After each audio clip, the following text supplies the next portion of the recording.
गोजोन मोनाबिलिनि बर' निउज चेनेलनि गोदान खौराङाव बयखौबो बरायबाय। आसा खालामो नोंथांमोना भिडिअखौ जोबजासिम नायलांगोन आरो भिडिअखौ मोजां मोनदोंबा लाइक, कमेन्ट, शेयार आरो साबस्क्राइब बानायनानै होदो। दानिया फैदो दिनैनि गोदान खौराङाव। बाक्सायाव हाग्रानि मैसोनि गाग्लोबनायाव सासे सुबुंनि जोखोम जादों। शुक्रबाराव बाक्सा जिल्लानि बारेंगाबारियाव मानास माहारियारि हाग्रानिफ्राय ओंखारबोनाय हाग्रानि मैसोनि गाग्लोबनायाव सासे सुबुङा गोब्राब जोखोम जायोना खौरां मोननाय जादों।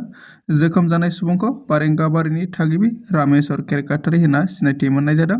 खौरां मोननाय बादिब्ला रामेश्वरा आनन्द बाजारनिफ्राय फैफिनगासिनो दंमोन। बे समावनो बिथांनि लेबु बागानाव आश्रय लानाय हाग्रानि मैसोआ बिथांखौ गाग्लोबदोंमोन। रामेश्वरनि मोदोमनि गुबुन गुबुन बाहागोआव जोखोम जादोंमोन। बिथांखौ गोख्रैनो सालबारि महकुमा मडेल देहा फाहामसालियाव थिसननाय जायो, नाथाय उनाव डाक्टारफोरा जखम जानायनि थाखाय गोजौ थाखोनि फाहामथाय लानो बरपेटा मेडिकेल कलेज आरो देहा फाहामसालियाव दैथायहरना मिथिना मोन्दों। एबसुनि बानजायनायाव रुंसारि कनकेश्वर नार्जारिनि 83थि जोनोम सान फालिदों। दुलाराय बर' फरायसा आफाद एबसुनि गायसनगिरि गाहाय नेहाथारि कनकेश्वर नार्जारिनि 83थि जोनोम सानखौ आथियाबारि थिनालि रामफुरबिलाव फालिनाय जायो। बे हाबाफारियावनो बाहागो लायो दुलाराय बर' फरायसा आफादनि आफादगिरि मुर्सि देपेन बर' बिथाङा, लोगोसे गाहाय नेहाथारि मुर्सि खनिन्द बसुमतारी, क'क्राझार जिल्लानि गुबुन गुबुन बिबाननि बिबानगिरिफोरजों लोगोसे रामफुरबिल दख'रा एबसुआ। लोगोसे बे हाबाफारियावनो बाहागो लानाय एबसुनि आफादगिरि दिपेन बर'आ बड'लेण्ड मुलुगसोलोंसालि आरो क'क्राझार मुलुगसोलोंसालिनि रेजिस्ट्रारफोरखौ बोखारनायनि सायाव गोख्रों फिनजाथाय होयो आरो बे थांखिखौ राजखान्थिजों थुलुंगा जानाय होनना बुङो। बिथाङा दाबि खालामदों दि बे थिरांथाखौ जेबो मोजाङै नायबिजिरालासिनो लानाय जादों आरो अजद होनाय बादिब्ला बेफोरबादि खामानिफोरा मोन्नैबो फसंथाननि सोलोंथायारि आबहावाखौ गाज्रि खालामनायनि थांखिजों जादों। बे थिरांथानि सायाव सोंथि दैखांनानै दिपेन बर'आ सोंथि खालामो। दिपेन बर'आ सोंथि खालामो दि माबोरै रेजिस्ट्रारफोरखौ नायबिजिरालासिनो बोखारनो हायो आरो मोन्नैबो मुलुगसोलोंसालिनि भाइस चेन्सेलरफोरखौ बे खामानिनि बिथाखौ रोखा खालामनो चेलेन्ज होयो बिथाङा। मोनसे दुखुनांथाव खौरां बनरगाव दख'रा दुलाराय बर' फरायसा आफादनि नेहाथारि सासे गोख्रों मावथि अनजालु अरन्जय उजिरा लामा जाब्रबथायजों अबथिरा जिउ गोमानाय होनना खौरां मोननाय जादों। बिथाङा थांनाय मोनानि 11:30 रिंगानिफ्राय 12:50 रिंगासो समाव लामानि जाब्रबथायाव बे बुहुमनिफ्राय जोंखौ अरायनि थाखाय नागारनानै रुंसारि जालाङो। बिथांनि हरखाबै रुंसारि जानाया जोंनि बनरगाव दख'रा एबसुनि आरो बर' माहारिनि थाखाय सुख'हायै खहा जालांबाय। बिथाङा मेंनाय बानाय गैयाजासे सासे गोख्रों खामानि मावग्रा सुबुंमोन। बिटिसिनि गाहाय हाग्रामा महिलारि बिथाङा दिनै उदालगुरि जिल्लानि माजबादआव महामुमि देवालय जौगाखांनाय आरो जौगाखांनायनि थाखाय अन्थाइ खाम्फा गायसनो। बे मावथांखिखौ 2025-26 बोसोरनि थाखाय हादोरसा बिगोमा गुदि जौगाथाय (SOPD) स्किमनि गेजेरजों बड'लेण्ड अनसाय बिफाननि सिङाव लुफुंनाय जागोन। बे हाबाफारियावनो मन्त्रि चरण बर' आरो जयन्त मल्लआ बर'जों लोगोसे बिटिसिनि लेङाइ गाहाय मावफुं सोद्रोमा रिहन दैमारि आरो उदालगुरि जिल्ला परिषदनि आफादगिरि श्यामसुन्दि बिथांमोना नुजाथिदों होनना खौरां मोननाय जादों। कार्बि आंलं जिल्लानि हावरा खाथियाव बेलगुरि मुन्दा बस्तियाव दायना दायनिनि साजायनानै बुथारनाय जाथायखौ बिथा खालामनानै पुलिसआ 19 सुबुंफोरखौ हमनो हायो।